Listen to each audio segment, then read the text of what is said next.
স্বপ্নের ইউরোপে পাড়ি দিতে ৪ মাস আগে দালালদের মাধ্যমে ঘর ছাড়েন সুনামগঞ্জের জগন্নাথপুর উপজেলার টিয়ারগাঁওয়ের বাসিন্দা শায়েক আহমদ। ৪ মাস শ্রীলঙ্কা, সৌদি আরব, কুয়েত, দুবাই, মিশর, লিবিয়া সহ নানান দেশ ঘোরানো হয় তাকে।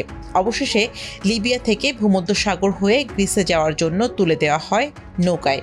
সেখানেই প্রাণ হারান শায়েক।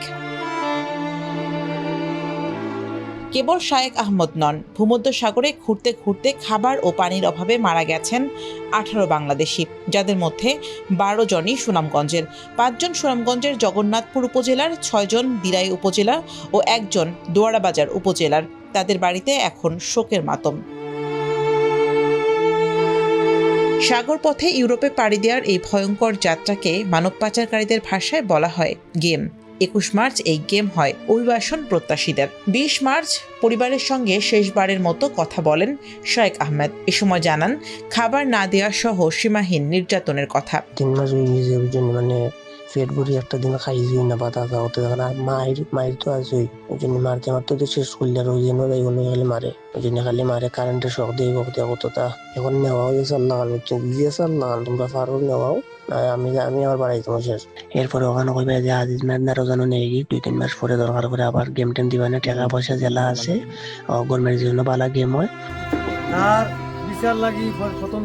নিহতদের স্বজনরা জানান উন্নত জীবনের আশায় দালালদের মাধ্যমে বিপুল অঙ্কের টাকা দিয়ে এই মরণযাত্রার সামিল হয়েছিলেন তারা। এই হত্যার দায়ে দালালদের সর্বোচ্চ শাস্তির দাবি জানান তারা। আমি ধরে দিছি না আমার বাড়ির কেনে আমার খোরার কিছু নাই। 25 দিন ধরে ফোন ধরে না, ফোন দিলে ফোন ধরে না, কোনটা কয়ও না। এর বাদে তার আগের মোবাইল নিচে গিয়ে হলে তারা কে আমরা চাইরা দিতাম পারি না কোনো কে খানির কারণে মারা গেছে। আরো দালাল চক্রের বিরুদ্ধে আইনগত ব্যবস্থা নেওয়ার আশ্বাস প্রশাসনের। আজকে আমরা উপজেলা প্রশাসন থেকে এই পরিবারগুলোর কাছে আমরা গিয়েছি, তাদের কাছ থেকে বিস্তারিত তথ্য নিয়েছি যে তারা কবে গিয়েছে, কার মাধ্যমে কিভাবে কত টাকা খরচ করে গিয়েছে বা সেখানে কিভাবে মারা গেল, এই তথ্যগুলো আমরা নিয়েছি। তো এখানে কয়েকজন দালালের নাম এবং উঠে এসেছে, তাদের ঠিকানাগুলো আমরা কালেক্ট করেছি। তো আমরা ঊর্ধ্বতন কর্তৃপক্ষকে রিপোর্ট দিব, পাশাপাশি এই দালালদের বিরুদ্ধে ব্যবস্থা নেওয়ার জন্য আমরা জগন্নাথপুর থানাকে আমরা লিখব। মর্মান্তিক এই দুর্ঘটনার পর সুনামগঞ্জ জুড়ে শোকাবহ পরিবেশ বিরাজ করছে।